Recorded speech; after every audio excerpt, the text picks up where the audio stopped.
Hello everyone, this is a quick tutorial on how to animate in Blender. First, you need to download two things, Roblox starter rigs and load character lite. Let's start with Roblox starter rigs.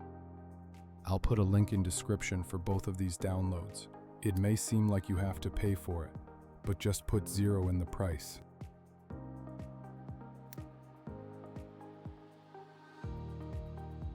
Download the content folder and choose download as zip.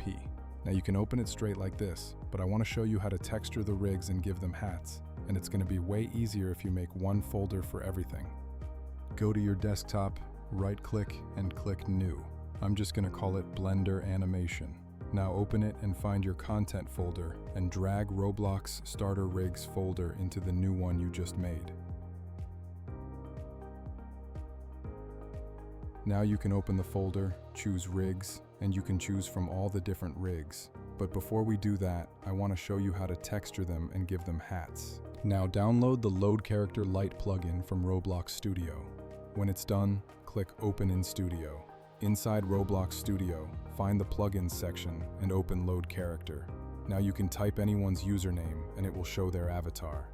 Click Spawn R6. Find your character's name on the right panel. Click the small arrow. Now find your accessories/hats. They are the small blue hat icon. Hold Control and click on both of them. Right-click, Save Export, and choose Export Selection. But before we do this, we need to create two more folders in our Blender Animation folder. One for hats and one for clothes. If you don't do this, textures might end up getting mixed or looking wrong.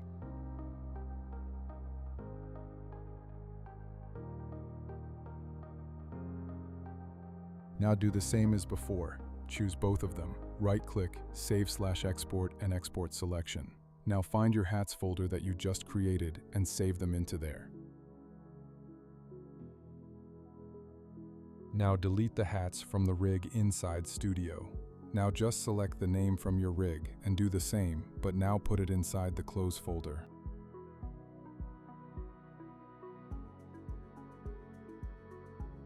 Now you can just close Roblox Studio since you won't need it anymore now. Now find your starter rigs folder and choose the rig you need. My avatar is the superhero rig, so that's what I'm going to choose. Now you have your Blender rig, but it's all gray, so let's change that. Click on the head of the rig and go into the shading tab and wait for it to load. Now go into the window at the bottom, expand it a bit, and find the main texture node.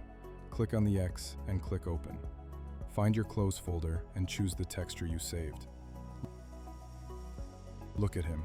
He is so happy in his clothes, but oh no, where is his hats? Click on File in the top left corner, find Import and choose Wavefront OBJ. Navigate to your hats folder and find the OBJ file. Before you import, you can choose Split by Group.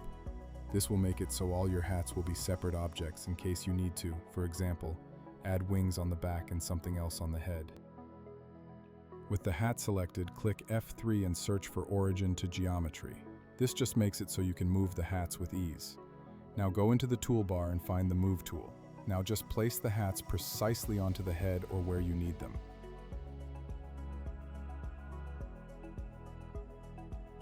Your hats are now where they need to be, but they aren't connected yet.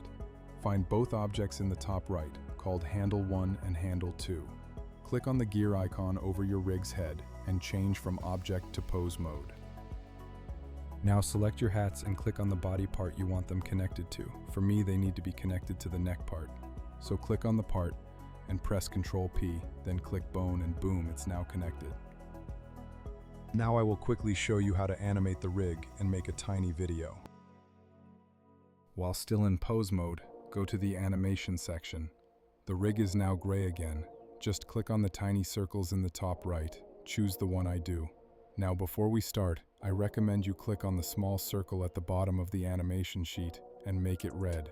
This just makes it so whenever you move the rig, it's automatically going to make a keyframe. Now I'm just going to give my rig a random pose. I'm going to make a bad idle animation as an example.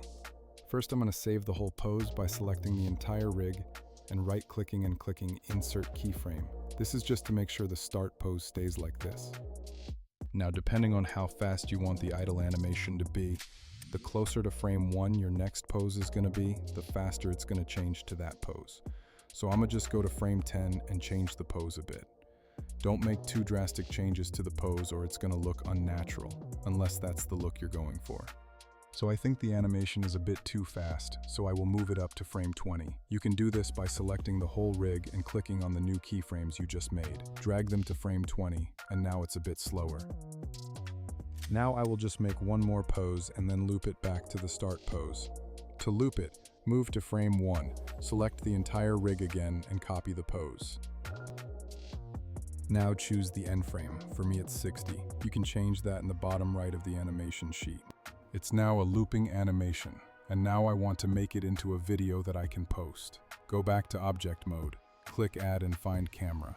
To view the camera, click on view in the top left, click camera and then active camera to go back into view while still being in the camera, and click navigation and then walk navigation. You can now control it with your keyboard and mouse. Place it where you want. In the output settings on the right, the printer icon, choose the resolution for the camera. I make shorts, so mine will be 10 to 80 by 19 to 20. In the output at the bottom, change the folder from temp to videos or where you want it to be saved. Then, in the file format, change from PNG to FFmpeg video. You can play with encoding section by your own. It don't matter that much. Now you can click render animation in the top left, and it will be saved to your files. Thanks for watching. This is my first tutorial I've ever done, so I hope it could help. Like and subscribe.